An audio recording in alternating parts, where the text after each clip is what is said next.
What's up, Kick Squad? It's Eric. I wanted to make this video because a lot of you guys have been asking me, where do I hit the ball on my foot? Where do I make contact? How do I hit it? How do I keep my consistency up with contact? So I know what you're thinking. First of all, yes, it is tape my foot. Okay, big deal. I don't have the highest quality shoes. I've used these for 5 years, whatever, sue me. But no, I've had these for a long time. I just put duct tape on them because, low budget. Let's go. But so in terms of contact, that was something that I dealt with a lot when I was younger. Now, it really came down to, it used to be a really complicated thing, but the more I learned about it, the more simple it became. And it became so simple, it was like, why the heck didn't I learn this a lot earlier? It's almost like this foreign thing that all these coaches are always up in the air about as far as like what they're trying to teach you. And a lot of times the coaches don't really know what they're talking about. So hopefully this video helps you a little bit in terms of like contact. So before we get into like all the tiny details, we kind of got to talk about where you got to hit on your foot. Now, there's this big bone right on your second shoelace. It's called the metatarsal or like navicular bone. Typically, you hit that, and you got these nice juicy kicks every time, given that you hit it in the right part of the ball. Now, the part of the ball that you hit it in, let's take the middle seam.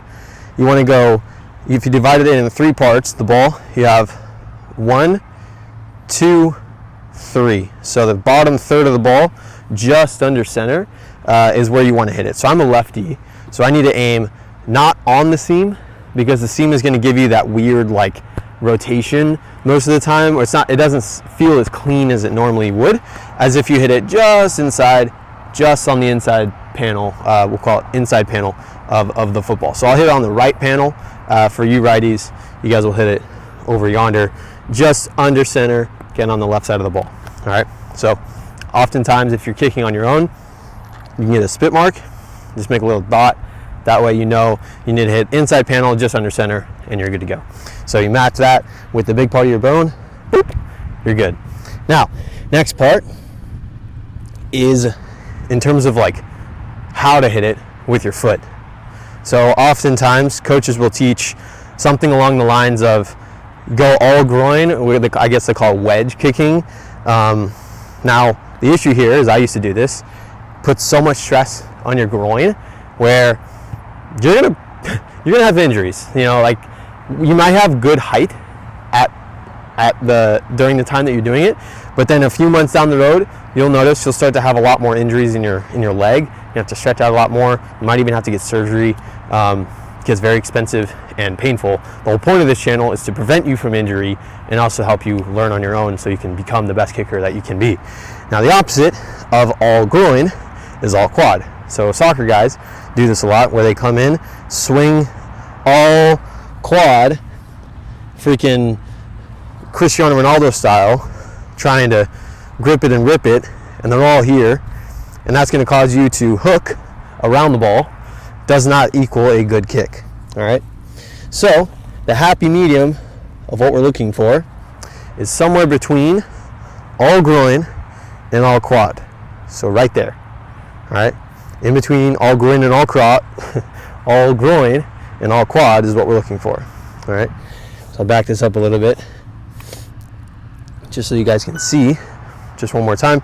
So again, inside panel for me, it's gonna be like that, right there. That's perfect. And the other thing is making sure our hips and our shoulders aren't pointing in to our ball, because that's going to limit a lot of our power. Because imagine if I kick and I'm still here, my leg goes up but my body stays back. Okay, likewise, if we're too forward or too square, I'm too early going to wrap around it. So if I swing, immediately my hips go off to the side. So the perfect happy medium again between all ball and all target is in between right here. So whenever we make contact, we want to face in between the ball and the target, right in the middle, and then we let our body take us through to our target. All right, so you swing more. Let's say if you have a clock, you have 12 o'clock. For me, it's 1 and then 11 o'clock. I would swing 11 o'clock. So I swing whoop, and then I finish down the middle. Make sense?